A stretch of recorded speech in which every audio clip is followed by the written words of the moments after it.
aí, pessoal? Tudo bem? Bom, mais uma aula de história para todos vocês com o professor Alex Paletó. Um prazer em estar com todos vocês aqui. E agora a gente vai trabalhar um tema extremamente importante que, olha, é arroz de festa no Enem, sempre também está em vários vestibulares das mais diversas faculdades e universidades aí pelo Brasil afora, que é a República Velha, o período das oligarquias, o que envolve o coronelismo, o voto do cabresto, a política café com leite. Não à toa, estou caracterizado como um coronel que vai exercer essa péssima influência sobre o cenário político brasileiro, usando do cabresto, do curral eleitoral, da coisa que é ruim para a política brasileira e, claro, para a nossa república, e que vai ser um período histórico de quase 30 anos prevalecendo, influenciando no processo eleitoral brasileiro, que só será rompido com a Revolução de 30 de Getúlio Vargas. Bom, para começar a aula, eu vou beber logo aqui um pouquinho de café. E a gente começa trabalhando a nossa história. E vocês lembram o que foi o último assunto que antecede a República Velha, a República Oligárquica ou República Café com Leite? É a República da Espada. O governo de Floriano Peixoto é finalizado do mandato de Marechal Deodoro da Fonseca. Os dois primeiros presidentes do Brasil, entre 1889 a 1894, foram presidentes militares, daí a origem da República da Espada. A partir daí, teremos outros governantes. De 1894 até 1930, todos os presidentes que passarão terão relacionamento com essas oligarquias, com pecuaristas, com latifundiários, com produtores de café, com aqueles que detêm o poder político do Brasil. E essa República Velha terá como pano de fundo várias mobilizações e movimentos de insurgência social, questionando a estrutura de poder, esse pacto de poder constituído nesse período. Bom, o que a gente fala, a oligarquia é um governo de poucos, que vai dominar naturalmente a população, vai dominar muitos. Então é uma estrutura política que vai ser constituída, essa política café com leite, oligárquica, envolvendo principalmente dois estados e menores estados também chamados periféricos, mas também de grande importância econômica e política para o Brasil. São Paulo e Minas Gerais eram os dois estados do Brasil, no início da República Velha, que continham maior contingente eleitoral, ou seja, maior número populacional, maior número de eleitores. Agora, por que isso acontecia? Natural, porque eram os dois estados mais populosos em virtude de suas economias. Nesse momento, a pecuária em Minas Gerais já foi a mineração e na região de São Paulo a produção de café. Por isso, política café com leite. Mas teremos também a participação de outros estados que pegarão ali alguns ministérios, como o estado do Rio Grande do Sul, de uma importância histórica, tradição militar. Também era uma oligarquia importante que não vai ser desprezada e vai fazer parte desse jogo político. Agora, a política café com leite, ela não começa assim logo no primeiro momento. Depois do governo da figura de Marechal Deodoro da Fonseca e Floriano Peixoto, tivemos o primeiro presidente civil da história do Brasil, que foi a figura de Prudente de Moraes, formado em Direito, da região de São Paulo, formado em Direito na USP, de uma família tradicional de cafeicultores e latifundiários de São Paulo. Ele será o nosso primeiro presidente civil, mas terá um governo extremamente complicado, principalmente por conta da atuação dentro do Congresso Brasileiro, dentro do Parlamento Brasileiro, dos chamados florianistas, aquele grupo de parlamentares que vão integrar o novo Congresso Brasileiro pós o período da proclamação da República, muitos desses antigos aliados de Floriano Peixoto e que foram, através desse apoio, tendo a retribuição de Floriano Peixoto, com o uso da máquina do Estado para apoiá-los em suas candidaturas para deputado federal e Senado, compondo então assim um grande número de pessoas atreladas a Floriano Peixoto que vão fazer uma oposição ao governo de Prudente de Moraes, que terá um governo muito pífio, muito devagar, tanto que ele era apelidado pelos jornais da época de presidente prudente demais, em vez de ser chamado de Prudente de Moraes. Mas o segundo presidente civil, também da região de São Paulo, pertencente a esse grupo político majoritário e econômico que existia no Brasil, também formado em Direito na USP, Campos Salles será o idealizador da chamada política dos governadores. Ele vai trazer para a sua gestão o mesmo pacto de poder constituído lá no Império. Os primeiros momentos da República Brasileira foram momentos turbulentos, revolta da Armada, 2 revoltas da Marinha, revolta federalista.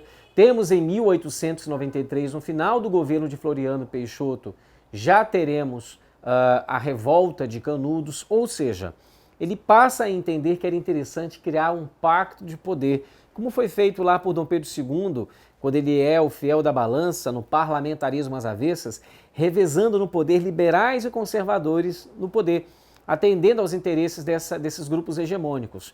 E o Campos Salles vai trazer essa política dos governadores, que será o embrião da política café com leite para o seu governo. Nesse período, apoiavam normalmente esse tipo de governo, principalmente estados com interesses em alguns ministérios, né? Então você vai ter aí estados como Rio Grande do Sul, Bahia, Rio de Janeiro e outros participando desse pacto de poder e pegando ali as migalhas do poder, pegando algum ministério ou outro durante esses governos. No governo de Campos Salles, entre 1898 a 1902, prevaleceu aquilo que eu já falei anteriormente, chamada política dos governadores. Esse acordo firmado entre Campos Salles e os governadores dos estados. Ele faz discursos emblemáticos falando que é lá dos estados que se governa uma nação, que se governa o Brasil, transferindo para os estados e principalmente para os coronéis a participação dessa determinação política que vai prevalecer no Brasil, na República Velha. Ele, ao mesmo tempo, faz acordos no sentido de pedir para que os governadores incentivassem os parlamentares federais, senadores e deputados desses estados que apoiassem o governo de Campos Salles. Em troca, eles teriam benesses, benefícios, autonomias no âmbito político, econômico, e isso era um jogo realmente de que uma mão lava a outra. Era uma troca entre eles. E, naturalmente, isso vai fazer com que o governo de Campos Salles seja menos conturbado do que o governo de Prudente de Moraes. Agora era necessário criar uma máquina para manter esse grupo no poder. Eles encontraram uma fórmula de entendimento entre eles. Mas como manter esse grupo sem haver qualquer tipo de abalo nessa alternância do poder? O processo eleitoral no Brasil no passado era um processo extremamente fraudulento. Além do voto ser declarado, ser descoberto, ou seja, você colocava na urna o voto do seu candidato e tinha que falar para o mesário em quem você estava votando. E eles conferiam a urna e o livro de atas. Só que quando você falava o nome do seu candidato, isso era uma forma de todo mundo saber em quem você votou. Por isso o voto do cabresto. Olha só essa charge que a gente está visualizando. Um coronel levando um eleitor no cabresto, direcionando o voto dele, votando por ele no candidato do coronel. Ou seja, os coronéis, de baixo para cima dessa estrutura de poder, irão manter pessoas ligadas aos seus interesses, aos interesses desse grupo político oligárquico da República Café com Leite. Os coronéis são chefes políticos locais, nas pequenas cidades. Não existe Ministério Público, não existe justiça. Coronel prende delegado, mata padre, faz o que quiser. Então o coronel é o chefe político local. Ele então ameaça, reprime as pessoas para que elas votem no seu candidato. E uma forma de ele conduzir isso era saber em quem elas iam votar no dia da eleição. Então as pessoas temiam pela sua própria vida e acabavam votando no candidato do coronel. Quando não, existia o clientelismo, a troca. A população se deixava corromper e votava no coronel por uma saca de feijão, uma saca de arroz, telhado, enfim, uma dentadura, um sapato ou qualquer coisa do tipo. Realmente, a partir desse clientelismo da troca, a população votava no coronel, que em alguns casos aparentava ser uma figura paternalista, querida em alguns grupos, e extremamente negativa para outros. Isso era muito comum naquela oportunidade, né? O voto do Cabresto, então, ele será esse voto que infelizmente vai intimidar a população. E fora esse processo violento, né, de eleição, você tinha as fraudes, né, os votos fantasmas. Se descobriu posteriormente que cemitérios inteiros de São Paulo, os mortos se ergueram de seus túmulos e foram votar, e não em apenas uma urna eleitoral, em uma zona eleitoral, mas em várias. É o voto fantasma, literalmente, né? Então havia muita fraude, pessoas votavam mais de uma vez. Não havia um controle, não existia nem tribunal regional eleitoral naquela oportunidade. E normalmente quem ficava responsável em fiscalizar a legalidade, a legitimidade, a idoneidade do processo eleitoral e sua transparência era a Comissão Verificadora de Poderes, que normalmente era nomeada pelo presidente da República vigente, que colocava pessoas do seu grupo para fazer com que a máquina utilizada fosse em benefício do seu grupo. Ou seja, eles fiscalizavam os opositores com mais veemência e fazia vista grossa para o grupo político que estava no poder. Tanto que naquela época existia uma coisa chamada degola. O que é a degola? Essa comissão verificadora iria verificar se aquele deputado federal, se aquele senador, se aquele governador, se aquele prefeito tiveram um processo eleitoral idôneo, correto como manda a lei. Quando eles iriam averiguar algo que estava incorreto, eles cassavam, né? Eles não legitimavam a vitória e nem aquele mandato. Ou seja, o registro de candidatura era cassado. Ele não tomava posse, isso era chamado de degola. Tirar o mandato antes de se tomar posse.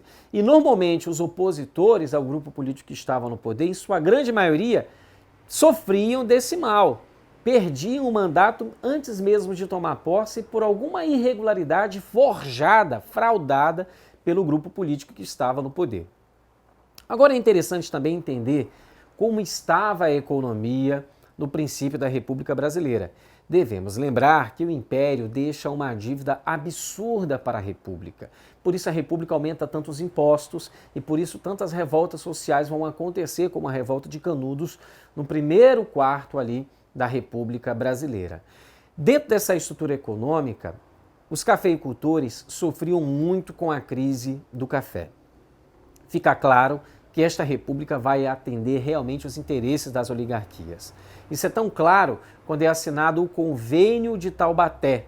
Quando é assinado esse Convênio de Taubaté, nesse período entre Prudente de Moraes e Campos Salles, os primeiros presidentes civis do Brasil, o Estado brasileiro fica responsável em comprar metade das sacas de café que se tem em abundância, que fez inclusive o preço do café desvalorizar, esse exagero, o mercado já não é o mesmo naquele momento. O Brasil vai comprar esse excedente de café, vai estocar, e a outra parte, os cafeicultores vão vender ao preço que bem entender, sem ter qualquer tipo de prejuízo. É o governo brasileiro que vai assumir esse prejuízo para todos, ou seja, o governo vai comprar esse excedente e vai estocar esse excedente, criando, claro, um prejuízo financeiro para os cofres públicos. Durante o governo de Campos Salles, tivemos ali em 1898, chamado fim do lane, que foi a moratória. Devo, não nego, pago quando puder. Né? Ou seja, muita gente na quarentena está com essa dificuldade, vai seguir a moratória. E na época o Brasil herdou muitas dívidas do Império. Então Campos Salles falou, olha, eu não tenho condições de pagar essas dívidas, em sua grande maioria eram bancos ingleses, e aí ele conseguiu renegociar essas dívidas por mais um prazo maior de 63 anos, para que o Brasil não sofresse tanto em relação à falta de capital circulando no mercado brasileiro, em virtude de estar pagando dívida externa. E ao mesmo tempo isso interferia diretamente na valorização da nossa moeda. Né? Então a questão de deflação, inflação, tudo isso interferia muito no cenário econômico. Então o Convênio de Taubaté, juntamente com o Fundo Lane, foram iniciativas da política café com leite nesse período de Campos Salles, com o intuito de atender os interesses principalmente dos cafeicultores e dos latifundiários que fazem parte desse grupo político. Um pouco longe do Brasil Sudeste, do sertão nordestino, onde prevaleciam os coronéis, você também tinha coronéis na Amazônia. Os barões, né, da borracha, os coronéis da borracha, os donos dos seringais, os seringalistas. Nesse período prevalecia o sistema de aviamento, onde você vai ter o incentivo da vinda de muitos nordestinos que fogem da seca do Nordeste para o meio da Amazônia, para trabalhar quase como um sistema de servidão, quase escravidão, dentro das locações os seringais da Amazônia, extraindo o látex, a borracha, da árvore chamada Herbias brasiliensis. A borracha ganhava notoriedade no mercado mundial, muito consumida para a fabricação de pneumáticos, de correias dentadas, de roupas impermeáveis e assim sucessivamente. Então, nesse período na Amazônia, muitos nordestinos vão vir para cá, com a expansão da chamada segunda revolução industrial, automóveis, bicicletas, motocicletas, pneumáticos sendo necessários serem fabricados, fez com que houvesse uma corrida intensa para a exportação do látex e da borracha da Amazônia. Posteriormente, haverá uma decadência da nossa borracha. Lá em meados de 1916 e 17, quando a borracha produzida agora na Malásia, que era uma possessão inglesa e francesa, Malásia e Manchúria, vão fazer uma concorrência desleal em relação à borracha da Amazônia. A borracha da Malásia e da Manchúria será uma borracha mais barata. E isso faz com que a nossa borracha da Amazônia não seja mais tão procurada. E aí entraremos em uma certa decadência, não num abandono dessa política nômade predatória de extrair esse produto da Amazônia. Um outro produto também na economia, apesar da gente falar da política café com leite, o Brasil produzir muito leite, produzir muito café, mas existem outros elementos econômicos que agregam ao PIB brasileiro, como o cacau.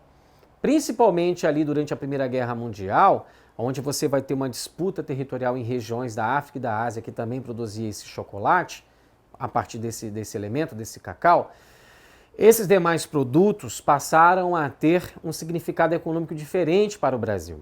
Em alguns casos, até a própria indústria brasileira durante a Primeira Guerra Mundial se desenvolveu, foi forçada a substituir as importações. A Europa vive um esforço de guerra. As indústrias da Europa se adaptam a uma realidade de esforço de guerra.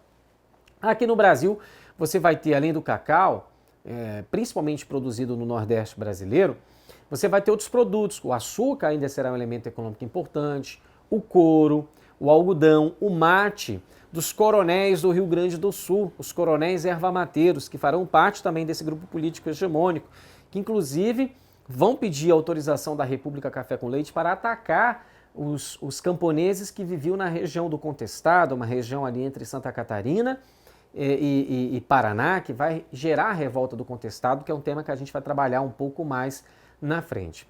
Aqui são alguns gráficos para a gente entender como estava a economia brasileira naquela oportunidade, em relação principalmente ao café, que entra numa crescente, chega a alcançar 64,5% das exportações, o açúcar, que entra numa decadência, o cacau, que varia bastante, a erva mate, que sempre mantém-se equilibrado, o fumo também em exportação equilibrado, o algodão varia muito de acordo com a necessidade da Europa, a borracha em crescente até o período de 1916 e outros produtos que citamos anteriormente.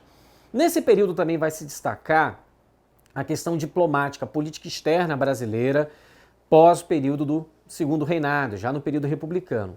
Quem vai se destacar é a figura do Barão do Rio Branco, este rapaz aqui, o Barão do Rio Branco, uma figura conhecidíssima, né, por muitos diplomatas brasileiros e internacionais, né, uma obra do Juca Paranhos, né, o Barão do Rio Branco.